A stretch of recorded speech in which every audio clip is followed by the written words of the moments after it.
அனைவருக்கும் வணக்கம். நான் தச்ச எம்ப்ராய்டரி பண்ணேன், ஜமிக்கி ஒர்க் பண்ணேன், ஹேண்ட் எம்ப்ராய்டரி பண்ணேன், ப்ளவுஸ் முதுகு பக்க ப்ளவுஸில் நான் காட்ட போகிறேன். ஏன்னா இதெல்லாம் பார்த்தீங்கன்னா ஒரு கற்பனை, இது வந்து சொந்த கற்பனை. இதை தைக்கும்பொழுது அவ்வளோ அழகாக இருக்கும் பாருங்களேன். அதே மாதிரி இந்த ப்ளவுஸில் தைக்க போகிற இந்த பால் மாதிரியான ஒரு பகுதியை தான் நான் உங்களுக்கு செஞ்சு காட்ட போகிறேன். இது வந்து ப்ளவுஸில் தைக்கிறப்ப ரொம்ப அழகாக இருக்கும் பாருங்களேன். கிராண்ட் லுக், அதாவது ராணி மகாராணிகள் அந்த காலத்தில், சங்க காலத்தில் இந்த நல்ல ஆடம்பர உடைகள் இந்த இதெல்லாம் வச்சு தச்சாங்க பாருங்க. அந்த மாதிரிலாம் இது வந்து காஸ்ட்லியான ஒரு இந்த கோல்டன் கலர் துணி பார்த்தீங்களா, அதில் கோல்டன் கலர் துணி, லைட் எல்லோ, அப்புறம் வெளிர் நீல கலரு, அதுக்கப்புறம் காப்பர் கலரு, பச்சை colour, orange colour, maroon colour, இதெல்லாம் இருக்குது பாருங்களேன். இல்லை நம்ம அந்த சேலைக்கு தக்கன அந்த ப்ளவுஸில் நம்ம அந்த கலரான கோல்டன் கலரான அந்த திங்ஸை நம்ம வந்து எடுத்துக்கணும் பாருங்க. அப்போ எடுத்துக்கொள்ளும் பொழுது அதை நம்ம வந்து ட்ரெஸ்ஸில் அழகாக தைக்கலாம் பாருங்க.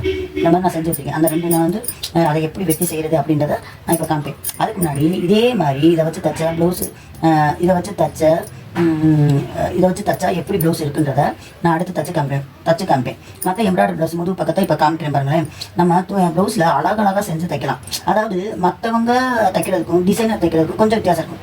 அவங்க மற்றவங்களை கொஞ்சம் கற்பனை கலந்த விதமாக தைக்கும்போது அதனுடைய ப்ளவுஸோடைய அழகே ரொம்ப மாறுபாருங்களேன். இப்போ வந்து நான் தைச்ச வித்தியாசமான ஒரு ப்ளவுஸை வந்து காட்டுறேன். அது எப்படி தைக்கப்பட்டது அப்படின்றத காட்டுறேன் பாருங்களேன். இதுதான் முதுகு பகுதி. இந்த முதுகு பகுதியில் இது வந்து ஒரு ஜமிக்கி ஒர்க் ப்ளவுஸ். இது என்ன செஞ்சுருக்கேன்னா, இது வந்து கோல்டன் கலர் துணி, ப்ளவுஸ் துணியிலே இருக்கு பார்த்தீங்களா, அது துணி. அந்த கேன்வாஸ் துணி இருக்குது பார்த்தீங்களா, அந்த கேன்வாஸ் துணினா எப்படின்னா ப்ளவுஸில் வச்சு தைக்கிறது பாருங்க. இந்த மாதிரி இருக்கும். பின்னாடி ஒரு பக்கம் கம்மு இருக்கும். அதாவது நம்ம அயன் பண்ணி இந்த பூவடிவோ சூரியகாந்தி பூவோ, இதுவுமே வந்து கோல்டன் கலர் துணி. இதுவுமே வந்து இந்த கரையில் இருக்கிற அந்த கலருக்கு அந்த மாதிரி துணியை எடுத்து நான் வந்து அதை ஒட்டி அதை வந்து அயன் பண்ணோடனே அதை ஒட்டிக்கணும். அந்த கேன்வாஸ் பேப்பரில் ஒரு பக்கத்தில் இதான் ப்ளவுஸில் ஒரு பக்கத்தில் கம்மு மாதிரி இருக்கும் பாருங்க, ஒரு பக்கத்தில் கம்மு மாதிரி இருக்கும். அப்போ நம்ம வந்து அயன் பண்ணுறப்ப அது வலுவலுன்னு கம்மு மாதிரி இருக்கும், சைனிங்காக. இந்த வலுவலுன்னு சைனிங்காக இருக்கும். இதை வந்து நம்ம அயன் பண்ணுறப்ப நல்லா ஒட்டிக்கணும் பாருங்க. நம்ம பூ மாதிரியோ சூரியகாந்தி பூ மாதிரியோ தாமரை இலை மாதிரியோ ரோஜா பூ மாதிரியோ எப்படி வேணால் நம்ம வந்து வெட்டி அதில் வந்து ஒட்டி அந்த பூவை வரைஞ்சி வெட்டிக்கலாம் பாருங்க. அது வந்து ஒரு வகையான பிளாஸ்டிக்காக மாறிடுது பாருங்களேன். ஒட்டுனே பிளாஸ்டிக்காக அதை எடுத்து நான் வந்து ஸ்டிச் பண்ணியிருக்கேன். இது ஒட்டுனது இல்லாமல் இதை ஒட்டி அந்த பூவை எடுத்து அதை ஸ்டிச் பண்ணி இதில் ஆரி ஒர்க்கு சுகர் பீட்ஸ் வச்சுருக்கேன். இதை தண்ணியில் போட்டாலும் வந்து கருக்காது பாருங்கள். இதில் வந்து ஒட்டினாலுமே கையிலேயே ஸ்டிச் பண்ணியிருக்கேன் இந்த ஜமிக்கி ஒர்க்கெல்லாம். அப்போ அந்த லுக் வந்து ரொம்ப அழகாக இருக்கும் பாருங்களேன். இதை தச்சோன்னே அதை பார்க்கவே ரொம்ப அழகாக இருக்கும். இந்த நான் தச்சதுக்கான அடையாளத்தை பின்னாடி பகுதி பாருங்கள். நம்ம ஒரு ப்ளவுஸை தைக்கிறப்ப அந்த பின்னாடி பகுதி நளினமாக இருக்கும் பாருங்க. நம்ம தச்ச வடிவே தெரியாது, எல்லாமே ஸ்டிச் பண்ணியிருக்கேன். இங்கேயுமே நூல் கொடுத்து தச்சிருக்கேன், இந்த பூவில் தச்சிருக்கேன், இந்த ஜமிக்கி ஒர்க்கில் தச்சிருக்கேன். அப்போ இப்படி திருப்பி பார்க்குறப்ப அந்த வடிவே அழகாக தெரியாது பாருங்களேன். நம்ம ஒர்க் பண்ண வடிவே இருக்காது. இதுதான் நல்ல டேலண்டான ஆள், அந்த நல்ல திறமையானவங்க, அனுபவமிக்கவங்க தைக்கிற ஒரு விஷயமா இருக்கும். இது ஜமிக்கி ஒர்க்கு நான் பண்ணியிருக்கேன். பேட்ச் ஒர்க் மற்றும் ஜமிக்கி ஒர்க் இந்த ப்ளவுஸில் பண்ணியிருக்கேன். இதை இப்போ பாருங்களேன் எவ்வளோ கிராண்டாக இருக்கு பாருங்க. நல்லா ஜமிக்கி ஒர்க்கு கலந்ததாக இருக்குது. இப்படி பின்னாடி திரும்பி பார்க்குறப்ப நல்லா இருக்கும் பாருங்களேன். அந்த நம்ம ஒர்க் பண்ண அந்த வடிவே தெரியக்கூடாது. லைனிங் கிளாஸ் கொடுத்து திருப்பி அழகாக தச்சுக்கணும். இது ஒரு ப்ளவுஸ், இது ஜமிக்கி பேட்ச் ஒர்க் இந்த இதுக்கு பேர். நான் அந்த செயின் கொடுத்தாலுமே பின்னாடி நல்லா தச்சிருக்கேன் பாருங்க. எல்லாமே நூல் கொடுத்து நல்லா ஸ்டிச் பண்ணியிருக்கேன். எவ்வளோ வந்து கிராண்டாக இருப்பாருங்களேன். தச்சு வந்து தூரத்தில் போட்டால் ரொம்ப கிராண்டாக இருக்கும். இப்போ அந்த லைனிங் கிளாஸில் வச்சு கூட காட்டுறேன். அது எப்படி இருப்பாருங்களேன். லைன் கிளாஸ் வைக்கிறப்ப அந்த ஜமிக்கி ஒர்க்கு ரொம்ப கிராண்டாக தெரியுது பார்த்தீங்களா. அது வந்து அவ்வளோ படன்னு நம்ம ஒர்க் பண்ணது நல்லா கிராண்டாக தெரியும். நெக்கெல்லாம் நல்லா தைக்கிறப்ப. அடுத்து இன்னொரு ப்ளவுஸ். இது எப்படின்னா இது பாருங்க, அந்த சேலையில் இந்த மாதிரியான கலர் என்கிட்ட இருந்துச்சு. அந்த சேலையில் இந்த மாதிரியான கலர் இந்த ஒரு இந்த இலை மாதிரி போட்டு அந்த ஹேண்ட் எம்ப்ராய்டரி பண்ணேன். அதாவது அடைப்பு இலைக்கு போடுற அந்த ப்ளேயிங் ஸ்டிச் அப்படிம்பாங்க, இலைத்தையல் இதுக்கு பேர். அதை போடுறப்ப அந்த ஒரு கோழி ரகையான ஒரு ஃபீலிங்ஸ் வந்துச்சு. நம்ம ஒவ்வொரு இலையவும் இப்படி வரைகிறப்ப கரெக்டாக வரையும் பாருங்கள். ப்ளவுஸுக்கு தகுந்த மாதிரி வேறு பொசிஷனில் இருக்குது. ஒவ்வொரு லீஃபும் அந்த பக்கம் என்ன பொசிஷன் இருக்கோ அதே பொசிஷனில் தான் அந்த ஒவ்வொரு இலையுமே இருக்கு பாருங்களேன். அது ஒரு காட்டுவாசி ப்ளவுஸுக்குரிய லுக்கு. இந்த கலரெல்லாம் பார்த்தா அந்த சேலைக்குரிய அந்த லுக்கு, அந்த சேலையில் இருக்க அத்தனை டிசைனும் இதில் வர்ற மாதிரி அழகாக கலர் காம்பினேஷன் பண்ணி செஞ்சுருக்கேன். அப்புறம் அந்த சாதாரண பிளாஸ்டிக் பீட்ஸு அது வந்து ஆட்டோவுக்கும் வேறு கை வினை பொருட்கள் தயாரிக்கிறதுக்கும் பயன்படுத்தலாம். அதே மாதிரி இந்த ப்ளவுஸ்களுக்கும் பயன்படுத்தலாம். அதை பயன்படுத்துகிறப்ப அந்த குருத்திக இருப்பாங்க மலைநாட்டு பெண்கள், அந்த காட்டுவாசி பெண்கள் உடுத்துற அந்த ஒரு ப்ளவுஸ் லுக் இதில் கிடச்சிட்டு பாருங்களேன். இதில் வந்து என்னென்னா கையில் நான் எம்ப்ராய்டரி போடலாம், ஜருகையில் ஆரி ஒர்க் எம்ப்ராய்டரி போட்டிருக்கேன். அந்த ஆரி ஒர்க் எம்ப்ராய்டரி போடுறப்ப தூரத்தில் வந்து பார்க்குறப்ப ஆரி ஒர்க் போடுற எம்ப்ராய்டரி நல்ல ஃப்ளாட்டாக இருக்கும் பாருங்க. கையில் போடுறது கொஞ்சம் தடிமனாக தெரியும். இப்போ இதை போட்டிருக்கேன் பார்த்தீங்களா, இது ஆரி ஒர்க் எம்ப்ராய்டரி பண்ணி அப்புறம் அந்த பீட்ஸ் வச்சுருக்கேன். இங்கே வந்து இலைத்தையல் இலைத்தையல் படிக்க ஒரு கோழி ரக்க ஃபீலிங்ஸ் இருப்பாங்க காட்டுவாசி ப்ளவுஸ். இதை பின்பகுதியை திருப்பி ரொம்ப அனுபவம் உள்ளவங்க எப்படி அழகாக தச்சிருக்காங்க பாருங்க. அந்த பட்டு பிசுரே இருக்காது பாருங்க. இந்த ப்ளவுஸை பின்பகுதியில் திருப்பி பார்க்குறப்ப அந்த பிசுரே இல்லாமல் இருப்பாருங்க பின்பகுதி. அந்த மாதிரி தான் ஒரு ப்ளவுஸில் எம்ப்ராய்டரி பண்ணுறப்ப நமக்கு இருக்கணும். அப்போ இந்த இது எவ்வளோ லுக்காக இருப்பாங்க. அப்போ ஒரு லைனிங் கிளாஸ் போட்டு தைக்கிறப்ப அந்த ப்ளவுஸு அவ்வளோ இதாக இருக்கும். நம்ம ப்ளவுஸில் இது வந்து நம்ம சொந்த கற்பனை, இது வந்து என்னுடைய சொந்த கற்பனை தான். நம்ம ஹேண்ட் எம்ப்ராய்டரி படிச்சிருக்கணும், எம்ப்ராய்டரி எல்லாம் எம்ப்ராய்டரி ஜமிக்கிறோம். இதெல்லாம் வந்து நான் சொல்லியிருக்கேன் என் கிளாஸில் வந்து சொல்லி கொடுப்பேன் பாருங்க.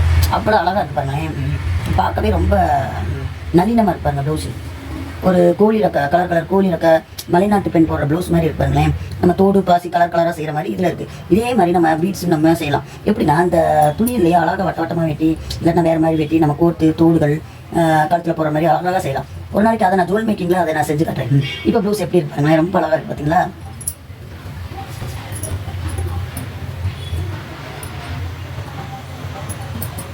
பார்த்தா இது வந்து ஆரி ஒர்க். நான் பண்ணது ஆரி ஒர்க் இல்லை, அழகாக ஆரி ஒர்க் பண்ணியிருக்கேன் பாருங்களேன். ஆரி ஒர்க்குன்றது இந்த ஆரி ஒர்க் நீடில் தான் நான் போட்டேன். இது வந்து என்னுடைய இரண்டாவது படிப்பு. நான் கிளாஸு பழகி முடிச்சு எனக்கு கிளாஸ் பழகிறப்ப வரவே இல்லை பாருங்கள். அந்த கோர்ஸ் போகிறப்ப எந்திரிச்சு ஓடி போயெல்லாம் கூட தோணுச்சு. ஸ்டிச்சர்ஸ்லாம் ஆசையாக இருந்துச்சு, ஆரி ஒர்க் கிளாஸ் படிக்கணும் அப்படின்னு ரொம்ப ஆசையாக இருந்தாலும் ஐயோ எந்திரிச்சு ஓடி போயெல்லாம் போதும், அந்த ஃபீஸ் கூட வேணாம் அப்படின்லாம் நினச்சேன் பாருங்கள். ஆனால் மற்றவங்களுக்குலாம் கூட நான் அவ்வளோ தையல்லையும் ஹேண்ட் எம்ப்ராய்டரிலையும் இதெல்லாம் ரொம்ப அனுபவம் இருந்தாலும் கூட எனக்குள்ள ஒரு பயம் இருந்துகிட்டே இருந்துச்சு. ஐயோ ரொம்ப கடினமாக இருக்குது, பாதி ஸ்டிச் வந்துச்சு, மற்றெல்லாம் வலிவு நெளிவெல்லாம் எனக்கு வரல பாருங்களேன். அப்போ நான் கிளாஸ் முடிச்சுட்டு மிஸ் கூட எனக்கு வரைஞ்சு கூட கொடுத்துருங்க, நீங்கள் போடுங்க நான் ஒருத்தர பார்த்துட்டு எல்லா ஸ்டிச்சு அப்படின்னு தான் நான் படிச்சுட்டு வந்தேன். மிஸ் கூட திட்டிகிட்டே இருந்தாங்க. அவங்க எம்ஃபில் படிச்சிருக்காங்க, நிஜா காலேஜில் ஒர்க் பண்ணுறவங்க. அந்த ப்ரைவேட்டாக கொரோனா டேட்டில் அந்த ஜேவிஎஸ் அகாடமியில் ஒர்க் பண்ணாங்க. அப்போ நான் நோட்டில் அழகாக அவங்க சொல்லிக் கொடுக்க அழகாக படம் வரைஞ்சி வச்சுக்கிட்டேன். எனக்கு மைண்டில் இருந்துச்சு, சரி எப்படியா கிளாஸ் எல்லாம் முடிச்சுட்டேன், அடுத்தடுத்த கோர்ஸ் படிக்க போயிட்டேன். வேறு டால் மேக்கிங் மெஹந்தி கோர்ஸ் படிக்க போயிட்டேன். இந்த இதெல்லாம் அவங்க வந்து திட்டிகிட்டே இருந்தாங்க, நீங்கள் வந்து படிக்காமையே போகிறீங்க, போட்டு பார்க்காம எப்படி ப்ளவுஸில் போடுவீங்க அப்படி இப்படிலாம் சொல்லிகிட்டே இருந்தாங்க. நான் என்ன செஞ்சேன், வீட்டுக்கு வந்தோடனே எனக்கு ஒரே தொலையாக இருந்துச்சு. நம்ம சரி பழகின கோர்ஸை எல்லாருமே ஒருத்தவங்களும் சொன்னாங்க, ஸ்டூடெண்ட்ஸ்லாம் ஐயோ நாங்கள் எம்ப்ராய்டரி கோர்ஸ் ரொம்ப கஷ்டமாக இருக்குது, நல்லாவே இல்லை. ஒரு கோர்ஸை படிக்கிறப்ப நமக்கு பிடிக்கவே செய்யாது பாருங்க. அது வந்து அவங்க அதுக்குரிய ஒவ்வொரு தையல் மாதிரி தான் சொல்லி தருவாங்க. ஆனா அவனா ஈயனா அக்கனா வர நமக்கு அக்கனா வர நமக்கு சொல்லி கொடுப்பாங்க. அந்த ஒவ்வொரு தையலை தான் நம்ம ABCD Z வரை நம்ம படிச்சுட்டு வரோம் பாருங்க. நமக்கு படிக்கிறப்ப ஒன்றுமே புரியாது அந்த இதெல்லாம். அப்போ ஒவ்வொன்றும் படிச்சுட்டு வந்து அதுக்கப்புறம் தான் நம்ம ஒரே ஒரு ப்ளவுஸில் போட சொல்லி தருவாங்க. அப்போ நம்ம படிக்கிறப்ப அவங்களுக்குமே ஒரு பயம் தான் இருக்கு பாருங்களேன். எல்லா ஸ்டூடெண்ட்டுமே அவங்க தெரிஞ்ச மாதிரி லைட்டாக போட்டு பார்க்குறாங்க. விற்பனைக்கு நம்ம மற்றவங்களுக்கும் போடுறப்ப அவ்வளோ ஈஸியில் நிறைய ஆரி ஒர்க் எம்ப்ராய்டரி இருக்குது, ஜமிக் ஒர்க் இருக்குது. இது வந்து ஒன்லி வந்து சில்க் த்ரெட்டு, இந்த சில்க் த்ரெட்டு, அப்புறம் சில்க் ஜரிகை, இதை மட்டுமே வச்சு போட்டால் எம்ப்ராய்டரி. இதுவுமே பார்த்தா எப்படி இருக்குன்னா நல்லா ப்ளவுஸ் தச்சு போட்டதுக்கப்புறம் தான் இதனுடைய லுக்கே இருக்கும் பாருங்களேன். அது வரை நமக்கு ஒன்றுமே புரியாது. எவ்வளோ அழகாக இருக்கு பாருங்களேன். பக்கத்துலேயே உங்களுக்கு க்ளோஸப்பாக காட்டுறேன். இது வந்து என்னுடைய அந்த இதில் நான் ஒரு செயின் மட்டும் 3 செயின் போட்டேன். இது 2ஆவது ப்ளவுஸ். செயின் நல்லா வந்துச்சு. அதுக்கப்புறம் நல்லா வருது தன்னம்பிக்கையோடு இந்த ப்ளவுஸை போட்டேன் பாருங்க. இது ஃபுல்லாக முடிச்ச ஒரு என்னுடைய முதல் படைப்பு. அப்போ நம்ம வந்து ட்ரை பண்ணுறப்ப வருது பாருங்களேன். இன்னுமே ஆரி எம்ப்ராய்டரி பொறுத்தவரை நம்ம வந்து அந்த நீடில் ப்ராக்டிஸ் பண்ணிக்கிட்டே இருக்கணும். அப்போ தான் வரும் பாருங்களேன். என் முதல் படைப்பு எப்படி இருக்குது. இந்த மாதிரி நம்ம முயற்சி பண்ணுறப்ப நம்மளுக்கு நல்லா தான் வரும். என்ன தான் நம்ம தையல் நாலேஜ் இருந்தாலுமே ஒரு புது வகையான எம்ப்ராய்டரியில் நம்ம பழகும் பொழுது அதை வந்து தொடர்ந்து நம்ம வந்து கொஞ்சம் இந்த பயிற்சி எடுத்துகிட்டே இருக்கணும். நம்மளா தனியாக வீட்டில் உட்காந்து முதல் படைப்பு அப்படியே தச்சு வச்சனே எனக்கு ஒரு சந்தோஷம். இதில் வந்து சின்ன கோல்டன் லீஃப் போடணும். அது ப்ளவுஸ் தச்சதுக்கப்புறம் போட்டுக்கலாம் அப்படின்னு சொல்லி வச்சுட்டேன். இதுதான் என்னுடைய முதல் படிப்பு ஆரி ஒர்க். அந்த மாதிரி ஒவ்வொன்றுலையுமே நம்ம ப்ராக்டிஸ் பண்ணால் தான் வரும். அவங்களுமே பயிற்சி எடுக்கிறப்ப அப்படி தான் இருந்தாங்க பாருங்களேன். முதல்ல வராமல் இருந்துச்சான், அதுக்கப்புறம் நல்லா வந்துட்டான். அதே மாதிரி இது வந்து மிஷின் எம்ப்ராய்டரி. முதல் பக்கத்தில் ஒரு மயில் போட்டிருக்கேன். இது கிட்டத்தட்ட எனக்கு வந்து ஒரு 2ஆவது ப்ளவுஸு. அப்புறம் 4ஆவது ப்ளவுஸில் எனக்கு கொஞ்சம் நல்லா வந்துச்சு. ஒரு ஃப்ளவர்லாம் போட்டிருக்கேன், அது எப்படியோ எடுத்து வச்சுருக்கேன். அது தச்சதுக்கப்புறம் உங்களுக்கு வீடியோவில் காட்டுறேன். இது வந்து மிஷின் எம்ப்ராய்டரி. அப்போ இது வந்து என்னுடைய கற்பனை தான். சிலதெல்லாம் கற்பனையாக தான் இருக்கும். என்னதான் கப்ஸ் அடித்தாலும் அதே மாதிரி வராது, ஓரளவு தான் நம்மளுக்கு வருவாங்க. இப்போ இந்த மாதிரி பால் அதே மாதிரி முதல்ல ஒரு பிளெயின் கரை வச்சு பால் கையில் வச்சு தைக்கிறது எப்படி லுக்காக இருக்குது அப்படின்றத உங்களுக்கு வந்து காட்டப்போகிறேன்.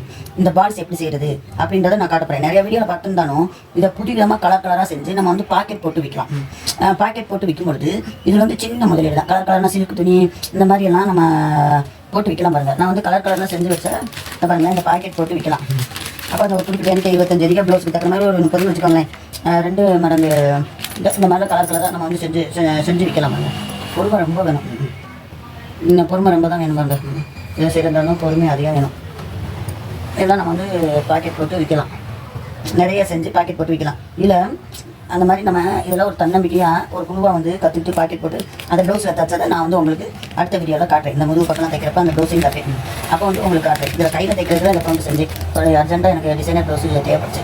அதனால நான் இப்போ எடுத்துகிட்டு இருக்கேன். உங்களுக்கு இதை எப்படி செய்கிறது இந்த மாதிரி பொடி துணி எல்லாம் இருக்கும் பாருங்களேன். எனக்கு டெய்லரிங் கற்றுக் கொடுத்தனால மீன் துணி வந்து நம்ம என்ன செய்யணும், இந்த லைனிங் கிளாத்லாம் வாங்கி இந்த பொடிப்படியாக வெட்டி விட்டுறணும். வெட்டிட்டு இந்த மாதிரி கோல்டன் கலரோ சில்க் த்ரெட்டோ இல்லை ப்ளைன் லைனிங் கிளாத்தோ இதெல்லாம் நம்ம எடுத்தோம்னா நம்ம இது எப்படின்னா சதுரமாக ஓரளவுக்கு வெட்டிக்கணும். இப்படி சதுரமாக வெட்டிட்டு இந்த மாதிரி துணியை சுருட்டிக்கிறேன் பாருங்கள். இந்த மாதிரி துணியை சுருட்டிக்கிறணும். சுருட்டி கையில் கூட சுருட்டிக்கோங்க. சுருட்டி இது வந்து உள்பக்கம் துணியை வந்து கரெக்டாக பார்க்கணும். உள்பக்கம் துணியை பார்த்து இப்படி வந்து பால் மாதிரி உள்ளுக்கு அப்படி துணிச்சுங்க. துணிச்சிட்டு இப்படி நல்லா மடைச்சி இப்போ வந்து இப்போ நூல் பார்த்தீங்களா பூ கட்டுற மாதிரி நம்ம சுற்றணும். இப்போ நம்ம சுற்றுறப்பே அது கொஞ்சம் டைட் ஆகிடும். மேலே வந்து அழகாக ரவுண்ட் பண்ணி வந்து பண்ணணும். நல்லா கொஞ்சம் இறுக்கியே சுற்றணும். கொஞ்சம் துணி வச்சா ரொம்ப சின்ன பால் மாதிரி வரும். அப்படியே செஞ்சுக்கலாம். நம்ம இஷ்டம் தான் பாருங்கள். சின்ன பால் மாதிரி பொறுமையாக செஞ்சுக்க தான். இப்போ கலர் கலராக பாக்கெட் போட்டு விற்கலாம் பாருங்க. இப்போனா நம்ம நிறைய இப்படி கலர் கலராக வச்சுக்கிட்டோம்னா இப்படி வரும்ல. இப்படி வந்தாலே சரி சமம் இப்படி வெட்டிக்கணும் பாருங்க. இதை வந்து சிறு தொழில் எப்படி சின்ன முதலீட்டில் லைனிங் கலர் கலராக வாங்கிட்டு வந்து கற்றுக்கலாம். பொடி துணியாக வெட்டிட்டு இது வந்து சின்ன சிறு தொழில். இது ஒரு பாக்கெட் வந்து 100 ரூபான்னு விற்கலாம். ஒரு 25 பீஸ் 30 பீஸ் கூட வச்சுக்கோங்க. 30 பீஸ் இல்லை, ஒரு எப்படியும் கைக்கு எப்படி 6 ஒரு 12ன்னு வச்சுக்கோங்களேன். 12 பீஸு ஒரு பீஸ் கணக்கு. இது வந்து கோல்டன் கலர் துணியா ப்ளவுஸ் துணியில் தான் நம்ம வந்து வெட்ட முடியும். அதனால் நம்ம வந்து அதை வாங்கி ஒரு 6 பீஸ் 12 பீஸ் மேக்ஸிமம் 12 பீஸ்னு வச்சுக்கோங்க. 6 தான் வரும். 12 பீஸ் ஒரு 100 ரூபாய்க்கு விற்கலாம். கண்டிப்பாக விற்கலாம். ஒரு சைனா சில்க் அப்படின்னா ஒரு 25 ரூபாய்க்கு விற்கலாம் பாருங்களேன். அவ்வளோதான் வாங்குவாங்க. ஒரு ப்ளவுஸ்க்கு வந்து தள்ளி அவ்வளோதான் வைக்க முடியும். 6 இங்கிட்ட 6 அந்த கைக்கு 6 டஜன் 100 ரூபாய்க்கு விற்கலாம். அந்த துணிக்கு தக்கன அந்த சைனிங் துணி எல்லாம் இருந்துச்சுன்னா டஜன் 100 ரூபாய்க்கு விற்கலாம். அப்புறம் சில்க் துணினா டஜன் 50 ரூபாய்க்கு அப்படி விற்கலாம். லைனிங் கிளாத் துணியாலுமே 50 ரூபாய்க்கு. இது செய்கிறது தானே காசு. பொறுமையாக வந்து சின்ன உருண்டையாக செஞ்சு நம்ம வந்து போடணும். இப்போ அந்த உணவு கூட செஞ்சு காட்டுறேன். இப்படி கையில் எப்படி இது பண்ணிக்கோங்க. வச்சு நடுவில் வச்சுக்கோங்க. வச்சு இப்படி நம்ம இதுக்கப்புறம் பால் மாதிரி இருங்க. இப்போ நூலை வச்சு பூ கட்டுற மாதிரி சுற்றுறப்ப அழகாக ரவுண்டாக வந்து நின்றுக்கும். பார்த்துல 1 2 அப்படி சொதப்பமாக அப்படியே வர வந்துடும்னு வச்சுக்கோங்க. இது வந்து சின்ன கைத்தொழில் அப்படின்னு தான் நினைக்கிறோம். இது அதிக லாபம் ஈட்டக்கூடியதாக இருக்கும். பாக்கெட் போட்டு வைக்கலாம். இப்போ நிறையா பேர் வாங்குவாங்க பாருங்கள். ப்ளவுஸுக்கு தக்கிற மாதிரி இருந்துச்சுன்னா. நான் நாட்டு வகைகள் கூட அப்படி தான் சொல்லி கொடுத்துருக்கேன். அது வந்து நல்ல பட்டுக்கிற நன்னா 100 ரூபாய்க்கு விற்கலாம். லைனிங் கிளாத்னா ஒவ்வொன்றுமே அப்படி ஜோடியாக அப்படி விற்கலாம். 3 லைனிங் கிளாத் 2 லைனிங் கிளாத் கூட சிலவங்க வாங்குவாங்க. பாக்கெட்டோட விட்டால் கலர் கலராக இருக்குன்னு நிறைய வாங்கி கொடுத்துருவாங்க பாருங்க. இன்னும் கூட செஞ்சு காட்டுறேன்.